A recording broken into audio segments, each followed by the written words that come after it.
Is that? Yeah, We're live. we're on. No build up, nothing like that. Excellent. No music. No We music. can make music. I can sing for you if you want. Go for it. Nah, I'm terrible. I'm all talk. I can't sing either, don't worry. I knew you'd be like that. You'd be like, go for it straight away. The type of personality he is, straight Absolutely. away, always Why into not? it. Why not? Welcome in my two guests. Thank Thanks for you. having us. Joel Costello. I don't even know your last name, Jerome. That's so Fleming. rude of me. Fleming. Yeah. With the English At accent. least you got his first name right. Yeah. It's easy to get wrong. Yeah. I've been called Toblerone, Jeremy. Yeah. Toblerone, Jeremy. That's Man, I've had some nicknames in my time as well. Zolo is a last name, you can imagine. Yeah. It's very, has a sort of a link towards Zorro, so it's like, oh, are you Zorro? No, I don't look nothing like him. I wish I had his skill set. Absolutely. Absolutely. That's amazing, right? Just claim it. Just claim it anyway, yeah. Absolutely. The Mask of Zorro. Absolutely. Mask of Zolo. Welcome in, boys. How are we going today? So you guys are partners in a business. What's your business called? Fit by Six. What was it called? Fit by Six. Fit by Six. Okay. So- And what do you guys do? So Jerome basically looks after the Fit by Six side of things. Yeah. So there's three pillars to the business. I heavily am involved with our weekend retreats, which are called J Escapes. So obviously both of our names start with J. Yeah. And then we put it in the front of the word escape and it kind of looked French. So it kind of Okay. looked pretty cool. Yeah. So we're heavily involved in J Escape. So they're like a weekend retreat. We take clients or participants down to Jervis Bay. We stay down there and it's all about health and wellness. So moving into 2019, we've got some big goals ahead for that. Yeah. The other two pillars of the business, Jerome will talk about Fit by Six, which is the 6-week challenge. But we also do a lot of benevolent stuff. So fundraisers for local community groups, which we've done 3 in the past sort of 4 months, which has been great. So we've raised money for, unfortunately, a sick little girl, local girl. Her name was Freya. We raised like $3,000 for her, just for her treatment and stuff. She was doing a lot of traveling and a lot of stay in hospital. We then raised, I think, $2,700 for the children's hospital. Nice. So we headed down there a few Fridays ago. We handed over like a big novelty check. Yeah. And that was put towards this machine. I'm not unsure what the machine technically does, but it's meant to like change like a lot of little kids' lives, which is great. And they've now finally bought that. How much was it? It was $250,000 Wow. in total. So yeah. Yeah, so we chipped in 1%, contribution. Yeah. but every little bit counts, Every right? bit counts, man. Yeah. And then, I don't know, you might have heard of the guys, One Wave is All It Takes. They do Fluoro Friday surf sessions at Bondi. Oh, really? I've never known. So they're a cool grassroots community because we wanted to raise some money for mental health awareness and the obvious Black Dogs, the Beyond Blues. We felt Suicide like prevention. correct, but we wanted to take something local. Mm. So I've got mutual friends of these guys, and we reached out to them, and yeah, they're all for it. So what they do, they try and every Friday down at Bondi and at a lot of other surf spots around the country now,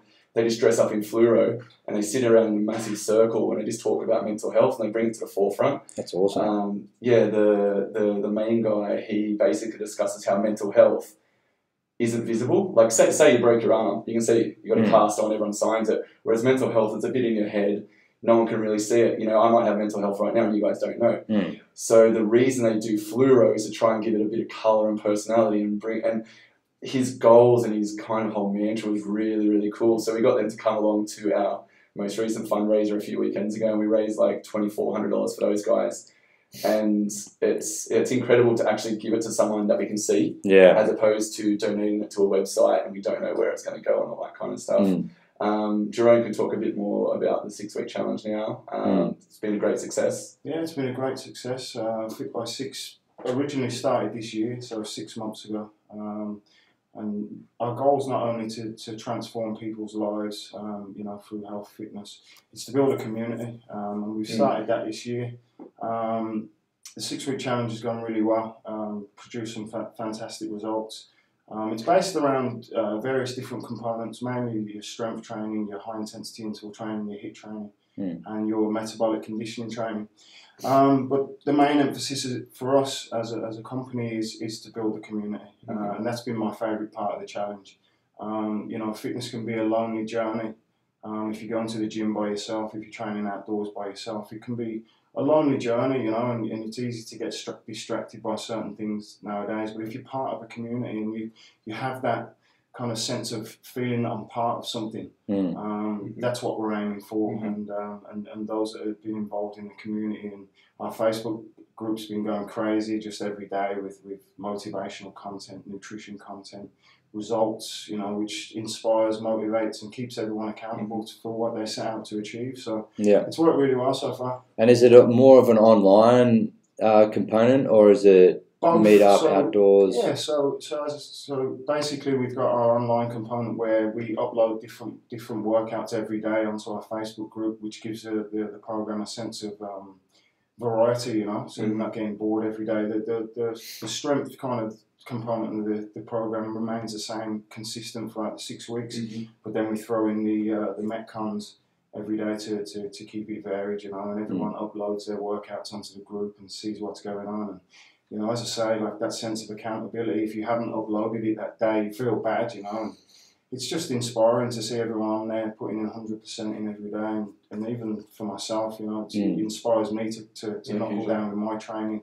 I'm very busy at the moment, but still have to find time, and that's what it's all about. And is there like an so this is an accountability thing where people are uploading their workouts? Is there something like a point system involved that we have a point if you don't, how does it work? Yeah, so we have a point system. Every week we have different challenges. So for example, it could be give someone else a tip that could get them through Cleanse Week.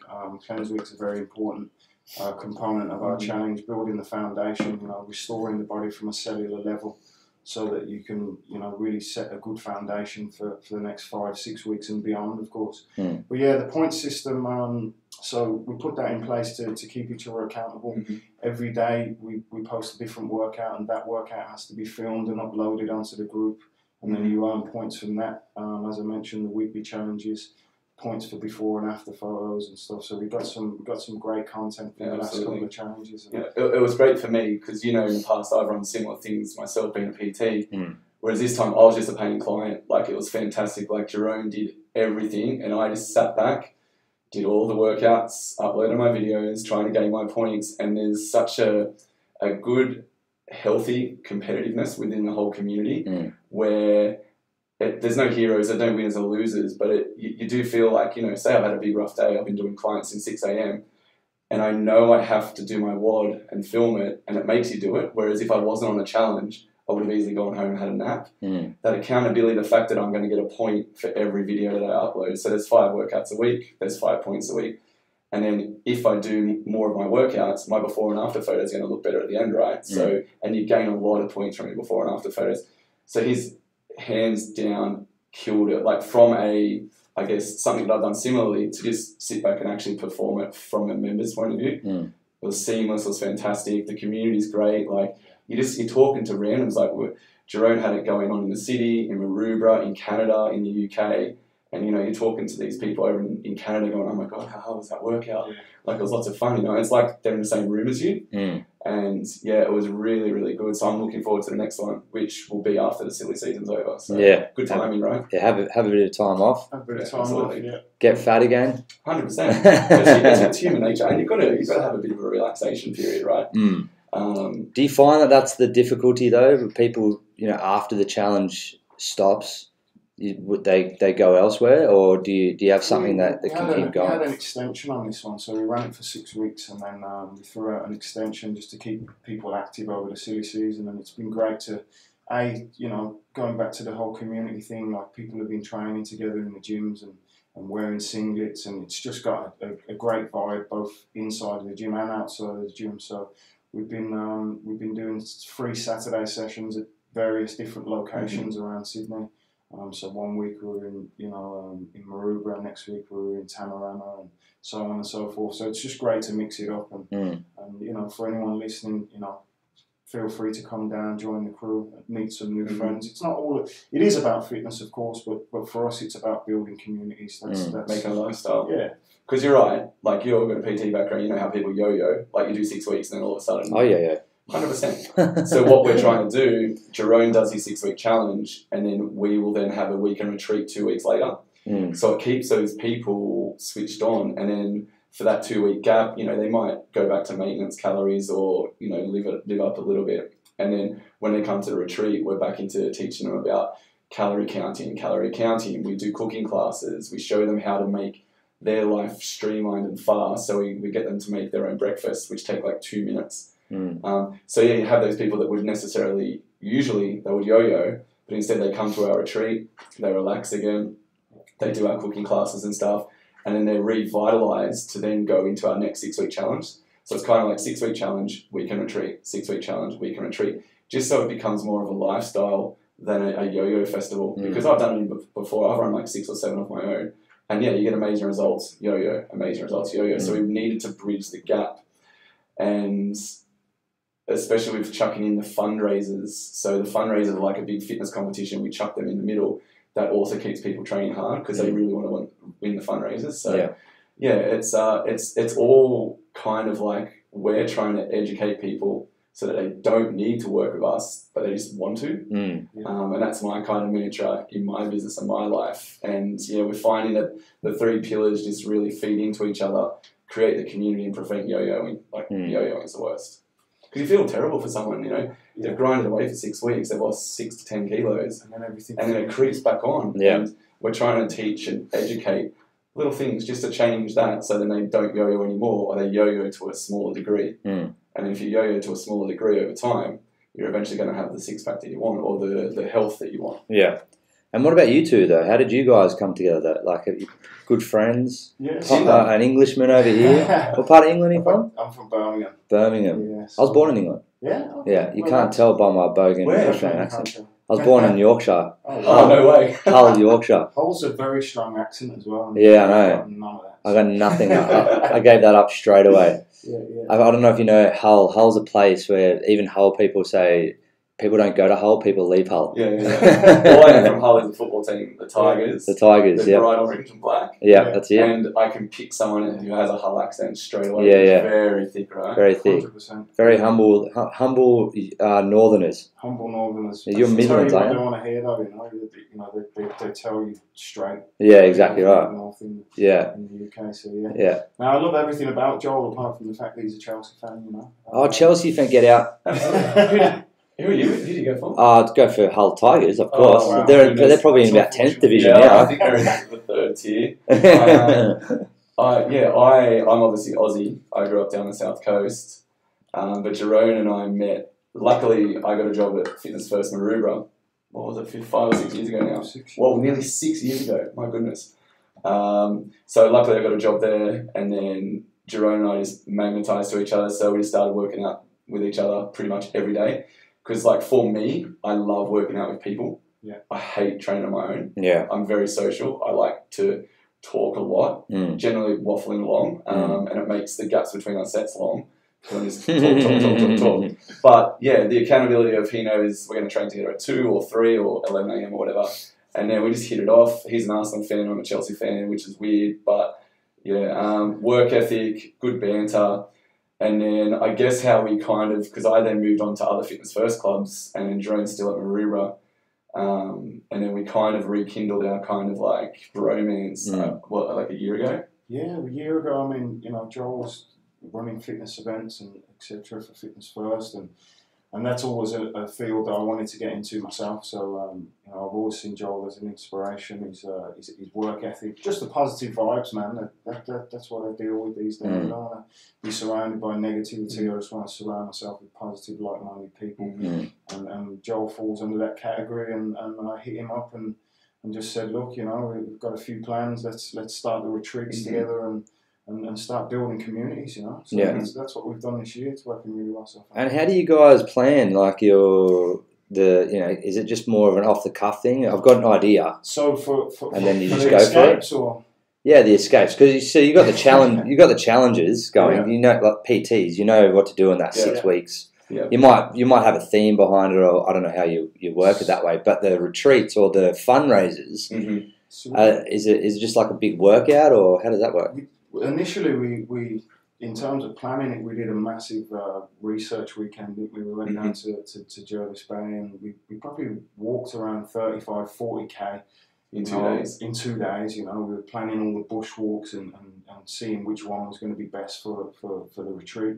We finally found. I think the one that we actually chose was the last one we did. So after Yeah. walking 35k, we finally found that. Yeah, it was a big, long day, and it was just about to go dark, and we're like, let's just go and find this beach, because we found the rest of the beaches weren't that impressive, because I've been to Jervis Bay 1,000 times, so Hyams is the obvious choice, right? Yeah. But we wanted to show people something different, and we went to the beach called Steamers Beach, and we got there, and it's magnificent. Like, if you go down there, go to it. It's in a national park, but it's beautiful. So you walk down, and it looks like you're in like Greece or Croatia. Like the water's crystal clear. There's no one there. So you go to Hyams, there's like 1,000 people there, right? You go to Steamers Beach, there's like no one there. It's fantastic. So yeah, we do our research, but we're massive like dreamers at the same time, and we just throw ideas out there, and then we find that what sticks is generally the right decision anyway, like instinctively. And I guess we're both very lucky that we have partners that are the opposite of us. They're very pragmatic. They're very protocol orientated. And they're like, boys, stop just putting notes in your phone. Let's get a plan down. And so we've had a lot of success through our partners. So shout out to those two. Yeah, they keep us grounded. Sometimes live in fairyland, Yeah. At the same time, though, having dreams that aren't scary aren't worth having. Correct. Like I'm the type of person that thrives off being G'd up for something big. Otherwise, what's the point? What's the point? Yeah. Agree. Similar to you, you're the same. So, Oh yeah, 100%. My partner's exactly the same. Yeah. Shout out to her, because the amount of ideas that come through. It was 11 o'clock last night. I'm still on the computer, babe. that's Elbowing exactly what we it. did. Babe, just go to bed. All the time. My mind just goes at 3 million miles an hour all Yeah. the time. Yeah, we're both very busy running our businesses, working in fitness first, but then 2 or 3 nights a week we actually get together and kind of go to one of each other's houses, or this really cool Thai restaurant we go to in Maroubra, and we sit down on our laptops and do planning. Then what we do, we'll contact the wife and the girlfriends, and we'll meet up with them, and we'll go, all right, these are our ideas. What's good, what's bad, what's going to work? Because they're essentially our target market, right? Like 20 to 35-year-old, corporate, kind of like more female oriented than male for us at the moment. And we just run the ideas past them, and they're like, no, yes, no, that's terrible. Yes, that would be cool if you do this. And then they're like, all right, let's put a plan down. So yeah, we meet regularly, probably 3 or 4 times a week, and then the girls, the bosses. The girls fine tune it. You know what it's like. I find a problem in that, right? Yeah. The fact that, and you just said it then, the fact that women are the ones who are doing this when men need the community. Hate to be Completely deep, agree. we need the community more, but we don't. We don't seem to gravitate to these challenges, 6-week things. It's like we've got this ego about us that we're like, I don't need it. I don't need a support group. It's bullshit, Like, where girls are more for it and they get more successful results. I don't know what it is either, to be honest. Yeah. It was funny though that you mentioned that, because I went to this really cool. Have you heard of the 440 Run Club? Yeah. So I went to that this morning. Trent Knox. Yeah. Trent Knox runs There it. were guys everywhere. It was because we're so used to running stuff with predominantly chicks, right? And there are a lot of girls there as well, but it's a lot of boys. And I'm like, this is really, really cool. And you're sprinting up the hill and you're just trying to catch these people who are in front of you. And it's like a really empowering, it's a really cool movement. How many times do you do? How many times? So you go 10 laps of the Bronte Hill. Oh, really? Up around the car park? Yeah, so you start in the car park, you go up the hill, you come back around, you come all the way back down like that southern peak, and it's just like 10 in a row. It's tough, man. Or you have a rest in between. No resting. If you stop, you'll never start again, right? Yeah, exactly right. But we're digressing back to your point. That's trying to get the boys involved. I think it will grow when girls that come to our stuff, any of our 3 pillars, will then go, come on, partner, let's come. It happened to us recently at the end of the Jerome 6-week challenge. The girl that actually won, her partner came, and he's like, this is amazing, your community's fantastic, I feel like this is family. He goes, sign me up for the next one. So it is a slow process, but yeah, it's good to have at least a market than no market at all. So we've got 20 to 35-year-old girls at the moment. Hopefully they can invite their partners along, and we can grow from there. And that's not a problem for you. It's not the problem like what you guys are doing. It's just a general thing, and it shits me because we're honestly like, it's what one in 6 males or something like that that have got suicide, depression, and it's probably more. Yeah. And the lack of community and the lack of exercise is two of the main things that 100%. I'm not a doctor or a psychologist, but they're the main things. You need to 100%. exercise every day. Yeah, I do a lot of research, and I study. I struggle with generalized anxiety disorder, and a lot of the research I've done, things like play, like going to do touch football, or going to things like exercising that I did this morning. When you surround yourself with positive people, and there's an endorphin buzz at the end of it, that's got to be good for your serotonin release and your mental health, and just that, you're not sitting at home dwelling on stuff. Like, I've done it 1,000 times before. So the more guys can get into it, especially in eastern suburbs, like, it's beautiful and there's always something to do, right? The better for mental health. And yeah, that's why our last fundraiser was specifically for that. And we did actually have a lot of guys turn up because we made it a competition. And I find when it's a competition, guys flock to it. Yeah, because they like guys love the competition. Yeah, always. The fundraisers bring all of what we just spoke about together. Bringing the awareness, working with local grassroots organisations like OneWave, who do a fantastic job in raising awareness for what's happening in our community. Yeah, absolutely. And Joel touched on it earlier. You can't see the mental health of people, that only they know, So yeah, bringing the competition in definitely brings the guys together, and the fundraisers do that. We have kind of 64 people. We cap it at 64 for our fundraisers. 8 teams of 8 that go head to head against each other, earning points in various different workouts. 2 teams similar to Unleash the Beast that you came to at Bond Street. Where do you do this at? So we're going to do it at our retreat in Jervis Bay. Okay. So the property we use has 8 houses that sleep 8 people. And we're just like, that's the biggest coincidence on earth. So we're gonna, hey Liam, grab 7 of your mates, come down, you're in that house, you're going to be the Fluoro Pink team. We're going to put on 3 workouts over the weekend. So think of like the Amazing Race meets Survivor. Yeah. That kind of thing. And you're going to accrue points, and then on the Sunday there'll be like a big grand final. And we find that, because we've noticed the female dominance of all of our products, so we're trying to, if we can make it a competition, more of the blokes will come, right? Yeah, definitely. And yeah, so that's going to be that'll be the first one we run. Like, I've run it 1,000 times within Fitness First before, but it'll be nice to get people out of the city. And just hopefully the weather's beautiful, which should be. It's always good. It doesn't matter anyway. Like, a bit of rain doesn't matter. No way. Hard yakka. Hard yakka. That's it. Get the shirts off, mate. Get them up. Get down. So yeah, we the competitive nature comes out in everyone. Like the most recent retreat we had, 2 or 3 weeks ago. Yeah, 2 weeks. Yeah, we had some of our participants were like 65, 68, 52, and like they were smashing it. Like, I actually had the opportunity to jump in the workouts, and like we had cycling. We were just like mountain biking up and through the farm, and I was getting taken over by these like much older people, and it's a lot of fun because the competitive nature comes out, the adrenaline comes out. And it's fantastic. I think I had a story to share. I always share this story, and this is just going back to the men and competition and struggle and stuff like that. I was at a commando camp. I don't know if I've ever shared this with you before. Who was it with? I was a conditioning coach for the Rabbitohs, South Sydney Rabbitohs on the 20s, and they took us to this commando camp. I've shared this story so many times before. Sounds awesome. Yeah, and it was just the hardest 3 days of my life. Wow. There was no sleep. There was would have to do things like, the first night we got off the bus with guns. Wow. They had guns pointing in our face with balaclavas on. Get the fuck off the bus. Throwing us off the bus. That was the start. Oh my God. With grenades flying off. Like, there were just smoke bombs and boop, boop, boop, boop, boop, boop, boop, boop, like blanks. Shot in the air. Were you prepared for this? Like, did they let you know what was going to happen? I knew what was happening, but because I was the staff. But the players thought we were going on a friendly retreat. One of those bonding session. It was a bonding session. So, but that little did we know that we had the army gear straight on. Yeah.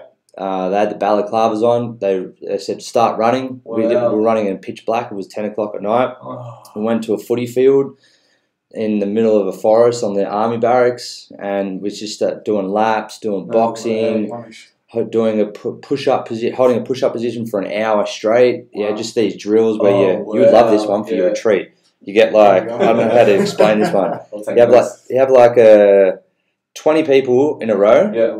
Yeah, and then the last person crawls underneath them, yeah. And then we had to get from one end of the footy field to the other. Oh wow! Does that make sense? Yeah. So they're holding like a high plank, and then it's just like a tunnel. Yeah, just a tunnel, crawl. But then we had to like not a length of a footy field from goalpost to goalpost. We had to go to the corner post where the whole way around. All the way around. So we had to like gravitate, and then when we got there, the commando's like, "No, go to the goalpost." So we had to like slowly turn. Oh god! So it like took us an hour and a half. So that was hour 3 of the 60-hour commando camp. We had to run 10 kilometers. We had to push trucks.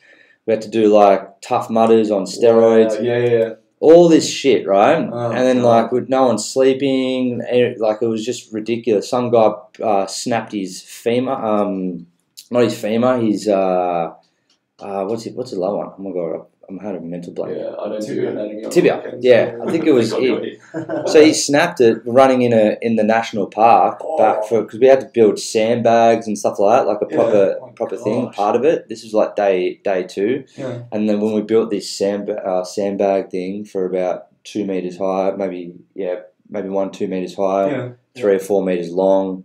They came around and kicked it down again, and they said not good enough. So but we had to fill the sandbags up first, and then build it up and then we had to run back to the base, and then as we were running back, the guy snapped his ankle. But then we had like a trailer. We had 6 trailers. We had to push them through the national park with all the gear that we had with us. Well. So 6 trailers by 6 people had to carry a trailer on 2 wheels through a national park. Wow. No roads, just through bushlands. We had to move trees and all this shit, right? A guy broke his ankle, and then the commandos are like, they didn't have their balaclavas on anymore. We could see him. Yeah. Like, he's broken his ankle. Can we get like a helicopter? He's like, fuck off. Walk, bitch.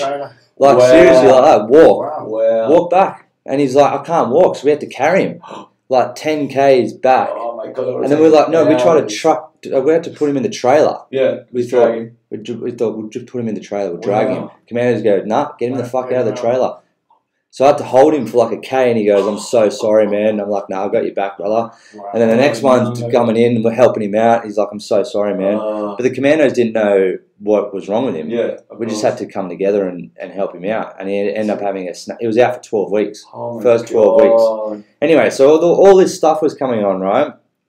At the end of it all, one of the commandos, he was on the bus with us. So there was one guy on the bus with us on the way out there. He had sunnies on. He had a black plain clothes. No one knew who he was. He wasn't a part of the coaching. Yeah, he was incognito. But everyone's like, we're going bonding session. We're getting pissed. But then this random older guy just sitting in the back with his sunnies on, like not saying anything. Quiet ones you got to watch out for. He comes in at the end and he goes, can't remember his name. And he goes, I'm the captain of this platoon, and I wrote this course.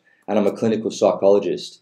So I do the therapy for the commandos, and I wrote this course to help people build mental strength. Of course. And he said, the reason why we put you through this is that there's clinical studies showing that the only way to build true character, the only way is to push through times of adversity and stress and pain. Absolutely. The only way. That would have been massive as well. Like, I'm like, anxiety, stress, and fatigue, like, and then you're going through phases where you had to go swim in a swimming pool and get out, and then like you do squats while your partner's waiting, like all this shit. You would have loved it for about half an hour. Yeah, of course. But then like 48 hours in, you're like, fuck this. Some of them didn't have mental health issues before. They may have had a... Yeah, exactly right. But I just found that was such a valuable lesson. Yeah, for sure. Is the fact that the only way to build character and the only way to build mental strength is to overcome adversity. Overcome adversity. I'm like, shit, I wish you just told me that to start without going through that whole 60 hours or whatever it is. Could have listened to an ebook or something. Yeah, exactly. Would you do it again? 100%. Okay. So and I think everyone on this planet Earth should do that workshop, that mental test. Because you're doing like one of the challenges is like a Tough Mudder. But this is like 24 hours in no sleep. Tough Mudder. This is the original Tough Mudder. This is like proper Tough Mudder. This is like smoke bombs thrown over over a balance beam, and you have to walk across a balance beam, and you fall in a pit 2 meters. Oh. So, but there's a smoke bomb, so you can't see shit. Yeah. While the commando is standing in the bush shooting blanks at you. Oh my goodness. Like from that camera away, like 2 meters away. Wow. And then you're going up, climbing up rope climbs, and then after that you have to climb up a wall, but you can't physically climb up the wall yourself. You have to do it as a team. Okay. So it's like 3 meters high. Yeah. And the only way to do it is run up. I was the last one. I was the smallest one. Okay. You can imagine all these big rugby league players, exactly front rowers. So they go, the plan is all of us try and get up first and then get Liam up at the end. So I have to like run back, jump up, and then hopefully they'll catch me on this and then pull you up sort of thing. Yeah. But we did that course for 3 hours. Oh no, it was 6 hours, I think it was. Actually 6 hours. Yes. That's 24 hours. You just keep doing laps. Did anyone crack? Like, did anyone just go, I can't? Yep. Yeah, that guy's I can imagine. Yeah, so I can imagine. The leg, yes, definitely, but mentally cracked. Mentally, yeah. I cracked 15 times, and I wasn't even meant to be on the course. I just thought... You're staff, right? Yeah, I'm staff. Yeah. So what happened was, we're in the middle of the rain, and it was like 10 o'clock at night, and I saw Michael Maguire, who's was the head coach for South End Rabbitohs. Yeah. I wasn't name dropping. No, of course not. But he was... I saw him, best friends. wouldn't know me if I saw him down the street. Saw him doing boxing at 10 o'clock at night. He's the one who got the link with Commandos. He's the one in there. He's the head of the coaching staff, and he's fucking in there just doing boxing with the players. By example. I'm like, mate, get the fuck. Excuse my swear, get him. Let's get in here, boys. And my dad was one of the strength and conditioning. He's like, nah, stuff that. Stay there. Wow. I'm staying here. I'm like, I'm jumping in. And then since I jumped in, I missed 2 hours of the course. There was some things that they told me to stay out of because there was more of a team building thing. Yeah, fair enough. And I was staff, so I didn't need to do the whole thing, but I wanted to, and I think everyone should do it. So I think that what you guys are doing, philosophy. But it's like they had a signed warrant to like do whatever they wanted to do to you, and we just accepted it. Yeah. But there was we cracked at 3 a.m, cracked at 5 a.m. Wow. But I lost the concept of the second wind. You know how you think I've got a second wind now. Yeah. There's infinite winds. Yeah. You know what I mean? You could be at 3 a.m, you could run 10Ks, and you could be stuffed, and then just go again. Go again. I think humans would be surprised at. They can really go much farther than they think they can. Like I'm not gonna sit here and tell people to overtrain, but like I think you can push yourself mentally and physically much more than we do. I would love to do that purely not during, but the end product would be fantastic because sense of achievement. You push yourself to boundaries. Like I've done a few marathons in my time, and during it, I'm like, "What are you doing? You absolute moron! You paid to do this." Like, but at the end of it, I'm stoked, and you've got those war stories, and it does help in everyday life when you got deadlines to meet business-wise, you got deadlines to meet at work, and you're like, just keep pushing. You can adapt that stuff, but something like that would be absolutely amazing, and we're kind of looking at theming our weekend retreats so that it's not the same thing over and over again, because we want our community to grow and for people to continually come back. If we do the exact same thing over and over again, you're going to get bored, right? You're not going to come. But if we can change it and have a theme, like something like that, I know a lot of my clients would love that. A lot of my clients would hate it. Yeah. They're like, nope. But they're like, give me the yoga and the paddleboarding. But a lot of my clients would love to be pushed physically and mentally like that. Maybe a short, like 3-4 hours straight, like push-ups, sit-ups, squats. Just mentally grind them just away. Mentally, but... One of the things was we had to do that 1.5 hour push-up position thing, and then we had this card. Everyone had a card, and it was the team mantra. Yeah. It's like, we are South Sydney Rabbitohs. We have attention to detail. It was just this laminated card that we all had to have in our pockets the whole time. Yeah. Don't want to lose that fucking card. Don't lose that card. And then so we had to do this 1.5 hour push-up position thing, and then so our arms are dead after doing push-ups, after doing boxing, after doing all this stuff. And then they made us run laps to the footy field, and they go, okay, boys, put the card above your head. Oh, so shoulders are dead, and it feels like I was carrying like 100-kilo weight plate like that, and I'm just, you could see like lowering down. You can't pull up. You're just trying to pull this card. It was just a piece of paper, laminated piece of paper, and they just come around and whisper in your ear, "You weak cunt." Wow. And they took their shoes off, and they had like, "I've got my shoe above my head, and you've got a piece of paper. You weak dog," like all this stuff. I loved it. I love that concept. I like that kind of thing as well. It's nearly torture, but in a controlled way. And I find that it's really cool to have it from a psychologist point of view. That's really quite cool. But it's funny though, because I wrote a book, The Humble Hero, and I put a chapter of the Commandos in that book, and I gave it to my mate Benny Gardner, who's part of the coaching staff for the New Zealand Kiwis, and he was Madge's, Michael Maguire's assistant coach, and he was just on tour recently, and one of the trainers in the course read my book. And he goes, he didn't like what I wrote. Oh, really? Like not in a bad way. It was just like, I didn't know we were that tough. Oh, really? He's like, and I'm like, well, he didn't like my book. I'm like, I should have. I took offence to it, and Benny was like, no. It means like they didn't know they were that tough. Yeah. I'm like, shit. People need that though, and going back to the whole teamwork thing, like doing that kind of stuff as a team is much more beneficial than doing it by yourself. You see everyone else around you, and that's what inspires you. If someone's got that holding the card up here versus here, and you see someone here, it's just pushing that extra, knowing that you're not by yourself, and being part of something is inspiring. But the funny thing is, I don't know, you follow league a bit. Did you follow rugby league at all? Don't, to be honest. He goes for Roosters. Oh yes, Roosters man. Yeah, Roosters man.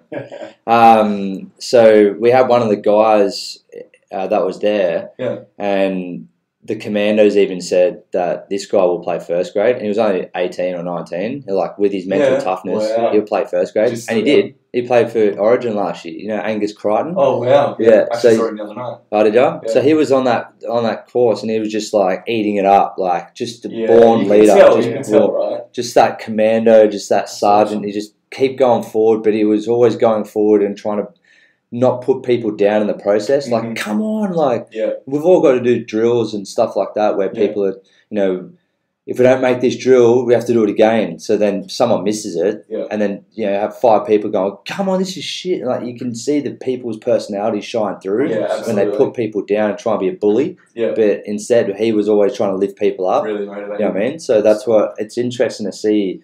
Those type of people go through something like that, and then even Commandos can see the mental toughness. He's going to go somewhere. And he's an amazing footballer as well. Yeah, exactly right. I think that's great because he'll probably be like the captain of some team in the future if he's got traits like that already, right? Yeah, he's very young. Yeah, if you can motivate your teammate to get up and they want to quit and then they just keep going. So in a team sport like rugby league, that's going to be it's going to be spades for you. So I didn't know that about him. That's really cool. Yeah, it's cool. It's interesting, eh? So you guys theme one Commando weekend away. We'll do that in winter so we don't get any heat stroke. More challenging on the brain in winter, Yeah, more challenging. True. Cold, get mortar, freeze. Yeah. But a bit a unique clientele that comes to that one. Yeah, exactly right. You might not get 60-40 coming to that one. Maybe like 10 or... Especially if we pre-warn them what we're going to do. Yeah. Don't pre-warn them. It's better than not to. We'll have the van as well. Just get them to sign a contract. Go whatever for the next 5 hours. Whatever we do, your hours. Your hours. Yeah. If you get them that way, then they can't complain. It'd be interesting though. Like I'd like to see the philosophy behind. Say you did tell someone, all right, we're going to do whatever we want to for the next 5 hours, and say you would have someone that traditionally wouldn't want to do something like that, but you put them through it, they might come out the end going, I am so happy you made me do that. I'm so happy you pushed me to that level. Definitely. I can only run 1 kilometre at the moment. You just made me run 25k and then do 700 burpees. And they might just vibe off that. And you don't know how hard you can go until you have to go hard, right? Yeah. And that might be a cool little philosophy we'll take on. It just goes to show how far, what you said before, how far you can push yourself. It's incredible. Like you run. So you said you run marathons then? I haven't for years, but I used to. I've done 3, and then I've done an ultra marathon as well. So up in the Blue Mountains was 100k. Wow. Do you run the whole time? Yeah. Oh no, you walk. A lot of walking up hills. So you get like 6k incline. Oh really? Run. But that took 17 hours, and I probably wouldn't do it again. Yeah. Unless it was with a big team, Yeah, and we're highly motivated and That's we trained what for it. But teamwork it was mentally a torture. Like you start at, I think it was 6 or 8 in the morning, and you're running until it goes dark the next day into the AM, and it's not cricket. Like, I didn't like it at all. But, you know, regular marathons are achievable because, you know, 3.5, 4 hours later, you're done and your body's shattered. But Yeah. it's good fun, you know, when you train for that. But yeah, I haven't done distance running in a very long time. I may get back into it. I think my goal for this year is to probably get into a few triathlons. Yeah. I need to improve my swimming. I Yeah. can run all day, and then I might have to put on some fluoro lycra and cycle. So Yeah. we'll see how that goes. But yeah, it's definitely a goal, a training goal of mine, because I like to have goals for my clients. It's a bit rich if I don't have a training goal for myself, right? Yeah, So you gotta definitely. lead by example. So How do you train for a triathlon? Because I've always had that in the back of my mind. Like, Yeah. maybe just do one triathlon. I think it's got to be a balanced approach, right? So you still got to do your strength and conditioning, your mobility, your flexibility, but it's just getting kilometers in the legs and the arms. Mm. So cycling X amount of times per week and then build up and taper off. Same with your swimming, same with your running. Yeah, if anyone can do it, a personal trainer can obviously plan the program, so surely I can work it out. But I was talking to a few guys at the 440 Run Club this morning that are keen to do it. So I think if you have a few like-minded individuals that want to do it, do you want to do it? I'll do it. Yeah, all right, we'll get a bite. So there we go. You want to do it? I want to do it, but I live in Cremorne. I'd have to cycle over. You're north of the bridge. I'm north of the bridge. I'm eastern suburbs all the way, but my missus dragged me over that side of the bridge. Fair enough. That's understandable. Yeah. That's all good. Nice part of the world anyway. My first date with her, I walked up, we're in freshwater, and I looked up to the sky, and she goes, "What are you doing?" It's like first date, so first sober date as well. And she goes, "What are you doing?" And I go, "I didn't know you guys had sun on this side of the bridge. I thought it was the dark gates of Mordor over here, like from the Lord of the Rings."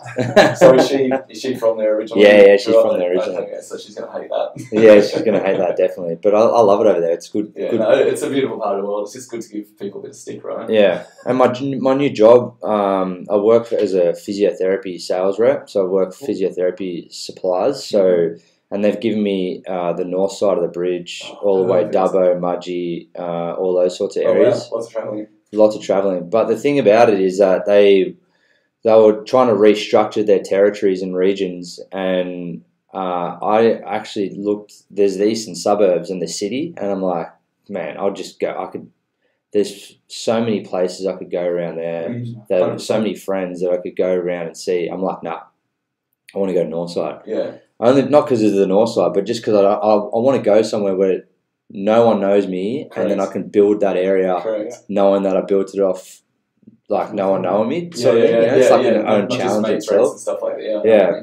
It's more rewarding, I think, that way. Otherwise, I think I get the lesson that if you rely on other people, sometimes you get let down. Mm-hmm. You know, so you don't have an expectation of people in the North Shore because they don't even know who the hell I am. Correct. So if they have to rely on my conversation with them rather than my old, having a few beers at the pub, like, come on, buy from me. That's a great idea. Plus, as well, you don't want to say you didn't have these in suburbs. You don't want to go to an old friend and annoy them and you're trying to sell them something or whatever. So we get to be like that on our Instagram and Facebook pages because we're trying to promote a 6-week challenge or a weekend retreat, and it's like we don't want to constantly trying to advertise to these people, but we do want to give them an opportunity to come and have a fun, good time. And I think the fact that you went to the north shows that you can organically use your skills to grow business and a location without annoying your old friends. I still annoy my old friends. It's it's not even in my area. Pest. You've got to be a serial pest. Professional pest. Friendly persistence wears down resistance. Exactly right. That's my number one thing. Friendly persistence. You have to use friendly because otherwise you look like a stalker. Yeah, and I think that's how we're all here, right? So yeah, exactly I completely agree with that. That's really so before we wrap up, guys, any final thoughts? Actually, scrap that question. Shit question. What are 3 things that people can do from this conversation here to improve their life for the better after meeting you guys? Firstly, I would say seek a group, whether that be fitness, whether that be some type of nutrition or anything. It doesn't have to be fitness. Just surround yourself with positive people, with positive energy, that are like-minded, that have got the same ambitions and goals and dreams like yourself, and they can hold you accountable and keep you motivated and inspired to set out to what you achieve. my kind of philosophy for 2019 is just streamline your life. Do smart things that you can prepare. So it could be food. It could be, sleeping in your workout gear so you can get up in the morning and go do it. Or have your bag packed, ready to go. Streamline your life so it's easy and it flows. And then you start to regularly do the beneficial things in your life so that your health is better, your mental health is better. If you live a cluttered life and you're not prepared, like for example, I tell my clients, if you don't know where your next meal is coming from, you're going to probably cheat. You're probably going to end up down at Schnitty. You're going to probably go grab a big chicken schnitzel burger or something. Whereas if you're food prepped and you've got your meal sorted and it's in the fridge ready to go, you grab it, you eat it, and you're done. You can get on with your life. It's the same with working out. It's the same with family. It's the same with mates. Plan ahead. Like me and my group of mates, terrible to get a hold of. Yeah. And then like randomly last night I was at home in bed and then they're like, oh, come out. And I'm like, it's too late now. But if you can plan ahead with your mates, I'm like a day aside every fortnight or something just to catch up with them. I feel that in the eastern suburbs there's so much going on, yet we see our mates so little. So just being prepared and streamline your weeks and your life and being organised is one of my goals. And I guess a lot of people could take that on board for the 2019 because it's a good time of year to start making plans for next year, right? So streamline your life and joining a community. It could be, I don't know, a guitar playing community or a salsa dancing community or a fitness community. We're obviously in the fitness industry, so we can talk about that. But makes you happy. 100%. Go and join an entrepreneur, networking group, whatever. But get a community and streamline your life. Stop making things so busy because when you're busy, you stress. When you stress, you get bad mental health. So, and I wish mental health was completely gone. Coming from myself and a family to struggle with it, it's declutter your brain and you can move forward. Yeah. Love it. Do you have to do a third thing? You can do a third thing if you just want. off the back of that, I guess, when you're setting your goals, make sure they're small, realistic goals rather than going over the top, because if you set yourself your goals too high on the other side, and you don't hit them, you will be demotivated. So just, small steps. Small steps. My dad's favourite quote to me is, do everything, just take it one day at a time. That's it. Who knows what's going to happen tomorrow? But yeah, if you stress about life, you will get anxiety, you will get depression, and that's just going to affect everything else. Well, it's like I don't know if it's a Buddhist monk thing, but it's a physical representation. If you clean and if you're dirty, like, in terms of like there's stuff. I mean, this is not a good example because there's stuff everywhere right now, but there's clutter. That's fine. It's not too bad. But you know what I mean? Like if the people who are hoarders or people who, collect a lot of stuff, that's a physical representation of what's happening in your mind, isn't it? So you clean your mind, or clear the garbage out of your mind, you clean, it's the same thing in the physical world as well. Do you have an Apple, an iPhone? Yeah.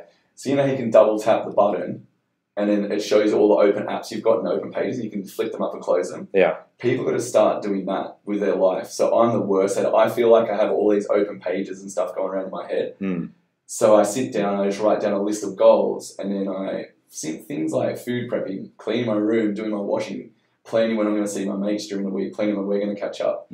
If I have all that allows me to close those apps down. And then I'm not frantically fishing for, I'm going to catch onto that app and do that now. I've still got to do that. Yeah. Having a plan and I just, clutter and mental clutter is something that you can just fix with a bit of planning. And it sometimes that's a smart move as well, because if you actually sit down, you realise that there's things that you've got to be really taken care of. There's not that many as you think in your mind. But when you don't have plans, you think there are 1,000 things. You're trying to juggle 1,200 balls. I've got to do this now, I've got to do this, I've got to do this. Prioritise as well, man. Out of those 1,000 things, there's maybe 3 that's important. So, definitely. Yeah. Thank you so much for your time. Oh, thank you. Before I go, I just want to say a huge thank you. I had you for a year at Fitness First as a personal training manager. I looked up to you massively. So he's an absolute legend of a guy. I knew whoever he was going to bring in was going to be the same sort of character, which I'm glad that I met you. Jerome, I got his name right. Good, No M. No M. M. N for Nigel, not M for Michael. But no Nigels around here, mate. No, definitely not. Thanks for having us, though. No, I really appreciate it, and thank you so much for that year. I mean, there was a lot of stress and times of fear, doubt, and all those sorts of things being a manager, and you really assisted me in the approach, just what we've just been talking about, putting first things first and what to focus on and how to get the best out of people. So I learned a lot. I still implement some of the things that you've taught me to this day, so more people should know about you guys, and I really appreciate your time. Thanks, Appreciate your Until time. next time. Merry Christmas. Merry Christmas. Happy New Year. Yeah.